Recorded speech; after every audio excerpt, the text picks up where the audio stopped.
Esta tarde en Fibra Óptica, videojuegos difíciles de terminar, nuevas versiones de PlayStation 4 y recomendaciones de juegos. Acompáñenos. La frecuencia de este programa es alta y su capacidad de señal es infinita. Zona 3 presenta la actualidad de la tecnología en un programa inmune a las interferencias. Fibra Óptica.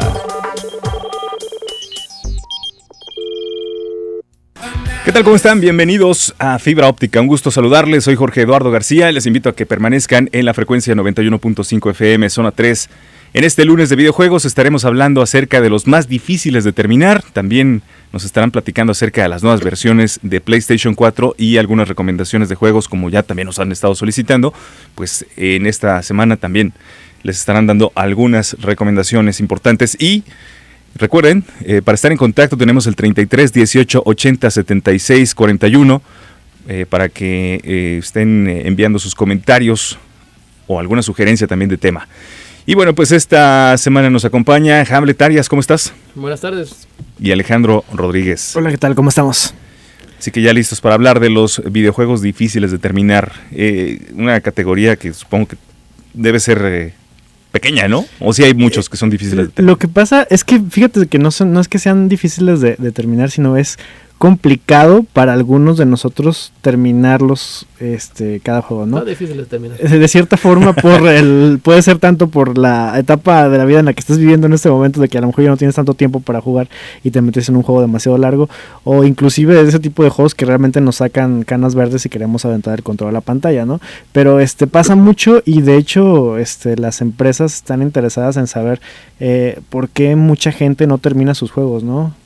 Incluso por ejemplo en PlayStation o en Xbox también o en Steam hay datos que pueden ver cualquier persona de qué tantas personas terminan un juego cuando lo compran. Entonces ese tipo de cosas pues son interesantes saberlas y por qué realmente los abandonamos, ¿no? Seguramente muchos de los que nos están escuchando también tienen ahí varios su pila de juegos que compraron, tenían muchas ganas de jugarlos y de repente los dejaron. Por ejemplo, aquí nos dice Antonio Hernández: saludos, un juego dificilísimo de terminar como Dios manda es el de Super Ghosts and Goblins, sí, muy extremo. Cualquiera de la serie Ghosts and Goblins del Nintendo, Super Nintendo, eran complicadísimos, era parecido a lo que es Dark Souls ahorita. Sí. Es decir, en algún momento te quedas desnudo y tienes que cuidarte de que cualquier piquetito que te den te mata y te regresa y no hay password. Empieza el juego desde el principio y termínalo. Era una cosa que nos hacía odiar mucho a Ghosts and Ghosts y a Super Ghosts and Goblins, pero el juego es increíble. Es creo que uno de los mejores juegos de Nintendo, y por supuesto el Super Ghosts and Goblins de Super Nintendo. Sí, de hecho hay varios memes de los videojugadores, digamos, de la vieja escuela, que hablan mucho de que la dificultad a los juegos de ahora, la dificultad en los juegos de ahora es inexistente comparada con los de antes, ¿no? Y en cierta forma tienen razón porque había más juegos que recordamos que eran súper difíciles. También Ninja Gaiden 1 era dificilísimo de terminar, ¿no? Y era el clásico, igual se te acababan las vidas y a empezarlo otra vez de nuevo. Entonces tenías que tener como que esta memoria fotográfica de saber dónde salían los enemigos, cómo hacerlo, y en qué momento utilizar los ítems o los subítems que te iban saliendo, ¿no? Porque sí se iban gastando y de repente llegabas al jefe ya sin armas. Entonces, ¿sí los juegos de antes eran más difíciles? Lo que pasa es que la industria ha cambiado, pues. Obviamente antes no había tantos juegos como ahora necesitas que los juegos, lo que hace menos difíciles, por decirlo de alguna manera, o menos complicados a los juegos de ahora, es que tienen formas de guardar tu progreso y puedes seguir desde ahí. Los juegos de antes no había. A veces había passwords como en Mega Man, cosas que apuntabas para poder seguir adelante, como en Double Dragon también, Ninja Gaiden, pero no había un si me mato ahí, voy a empezar desde un punto de partida. Te matan y vas al principio. Sí. Y eso pasaba con Ghosts and Ghosts, con Ghosts and Goblins. Era muy complicado eso, porque tenías que cuidarte de que no te pegaran, tenías que cuidar con Mega Man, por ejemplo. Mega Man, el juego que salió para Nintendo en 1987, era muy complicado el juego, porque te llenabas de enemigos y tu personaje no se podía agachar. Era un problema, porque tenías que saltar, barrerte, no existía en ese tiempo, era saltar, correr y esquivar las balas era muy complicado. Y tenías muchos enemigos muy complicados que te llegaban de repente juntos, 2, 3 al mismo tiempo. Y si Mega Man tocaba un piquito de que estuviera en el suelo, ahí morías. Y aquí te pegan, ponemos el ejemplo de Dark Souls, te pegan pero no te mueres al primer golpe. Ajá. En la mayoría de los casos. Sí, bueno, sí. Bueno, sí hay muchos enemigos, pero hablando así de ese tipo de juegos, sí era muy así, ¿no? Y también Mega Man marcó mucho la pauta de el cómo experimentar y el cómo pasar ciertos escenarios en qué orden, ¿no? Mega Man tenía esa característica de que si matabas a un enemigo, por ejemplo, que tuviera un poder de fuego, entonces al que sigue ya podías intuir que a lo mejor el enemigo de hielo iba a ser difícil al de fuego. Entonces ibas tomando cierto orden, inclusive entre amigos, pues te ibas pasando el dato de qué poder le hacía más al otro. Entonces era un poquito era un poquito más complicado porque tampoco había pues internet. Entonces esta información de cómo matar a un jefe o cómo hacerle en determinadas formas no existe, ¿no? Y ahora pues sí podemos consultar internet cada que nos trabemos en alguna parte de algún videojuego. Sí, hablando de México no había muchas revistas tampoco. No.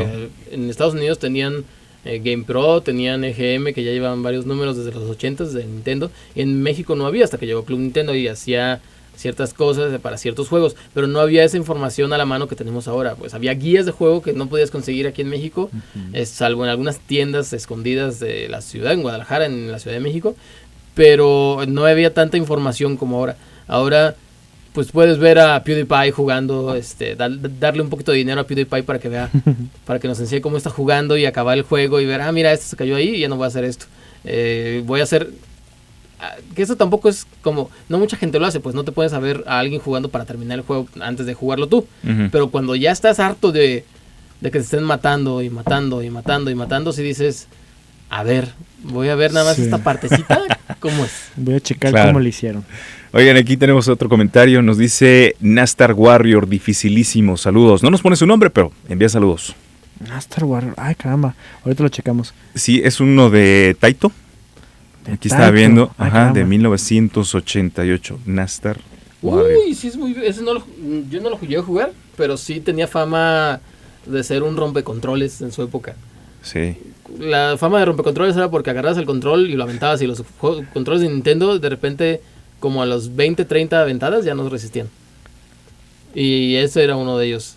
Un amigo lo tenía y sí lo odiaba. Lo odiaba con amor y pasión, porque lo odiaba, pero seguía jugándolo hasta terminarlo. Hoy otro comentario nos dice, hola, buenas tardes, el juego Top Gear, ganabas y ganabas carreras y no se terminaba y no había password. Nunca lo terminé. Platíquenme el final. No, era de esos. Sí. Es de esos juegos que los hacen interminables, y si alguna vez llegas a lo que parece ser el final, es el clásico de, lo lograste, felicidades, y síguele jugando. Y volver a empezar. Otro comentario nos dice Javier Jaramillo, hola, buena tarde, yo recuerdo que hasta la fecha no conozco a alguien que haya terminado el de Canal. Saludos y buen día. El de Canal. Cabal será, ¿no? Aquí sí, aquí dice, perdón, el de Cabal. El de Cabal. Caramba. ¿Ustedes lo conocen? No, ese no, fíjate, ese no me suena. Pero ahorita que vimos el pasado, también un juego parecidísimo era ActRaiser, un juego que también se supone que eras estabas tratando de salvar la tierra porque eres una especie de dios, entonces tienes que irte a varias locaciones, pero también ese tipo de juegos que son muy complicados porque los diseñadores de juegos querían empezar a hacer como dinámicas un poquito más complejas, darte una historia un poquito más intrincada, y en eso a veces se les iba el gameplay, ¿no? Y a veces el juego era muy descuidado en ese sentido. ActRaiser no era tan descuidado, pero sí te daba muy pocas pistas de cómo seguir, entonces sí tenías que tener mucha paciencia y tenías que estar investigando mucho de cómo usar y dónde ir en qué momento del juego. Nos dice aquí Charlie, pasando el conocimiento, nos manda una foto de su hija y Bubble, igual de dificilísimo. Sí, y muy divertido realmente. Otro comentario nos dice Zelda y la Ocarina del Tiempo de Super Nintendo, yo lo terminé sin tener memoria para guardarlo, Tony Cole. Eso fíjate, sí es un gran logro. Sí. Igual también me acuerdo cuando fue el cambio de Nintendo al PlayStation, que empezó a utilizar estas memory cards, ¿no? Entonces muchos, a mí me pasó, yo no sabía de la existencia de las memory cards, ¿no? Entonces compré mi PlayStation, me compré mi Final Fantasy VII, y a la hora de querer grabar, pues no me deja grabar. Entonces, pues es imposible prácticamente acabar un Final Fantasy, un juego o un RPG sin una memory card, ¿no? Entonces me tuve que esperar una semana para juntar el dinero para comprar la memory card y ahora sí poder acabar el Final Fantasy VII. Mira, ya encontré por aquí la imagen de Cabal. El Cabal, es un juego de como shooter. Como de guerra, ¿no? Sí, era un juego de guerra. Como Contra, tipo. Lo desarrollaba... Bueno, en Japón era Taito, aquí no me acuerdo quién era. Ocean, aquí hay una imagen con Ocean. Ajá, creo que se distribuyó en América. ¿Y Era Ocean? muy complicado, yo también lo jugué, mi hermano lo compró una vez. Bueno, lo rentó cuando rentábamos juegos a 20 pesos, algo así, a 20,000 pesos en los 80s. TAD. TAD Corporation era los que lo desarrollaban. Taito lo distribuía en Japón y no me acuerdo quién lo distribuía aquí en América. Pero era muy, muy, muy, muy complicado. Era uno de esos títulos raros para el Nintendo porque no había tantos de esa vista. Era una vista estilo las escenas de Contra cuando estás detrás de ellos. Uh-huh. Y sí era una patada en las nalgas. Muchos juegos eran muy complicados antes por ese tipo de cosas. ¿Cuál? El de Tortugas Ninja 1. El Tortugas Ninja 1. Ni siquiera es tan buen juego, pero era complicadísimo llegar al maldito... Sí, Tecnódromo. Al Tecnódromo. Llegar al Tecnódromo era no. arrastrarte y decir, llegué. Llegar era la parte fácil, el Tecnódromo. Realmente el Tecnódromo era un mapa que tú una vez creo que lo llegaron a sacar en Club Nintendo, sacaron el mapa del Tecnódromo, ¿no? Y era una especie de prácticamente un póster, o sea, para poder ver para dónde ibas. Era una...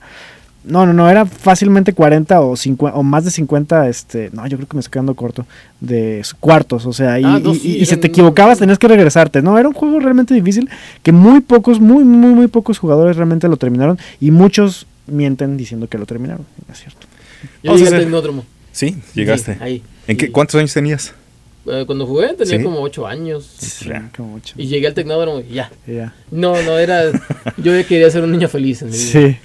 Vamos a la pausa y les recordamos que recibimos sus comentarios a través del 33 18 80 76 41. Si ustedes prefieren llamar por teléfono, tenemos el 31 22 4200 y 31 22 42 66. Regresamos.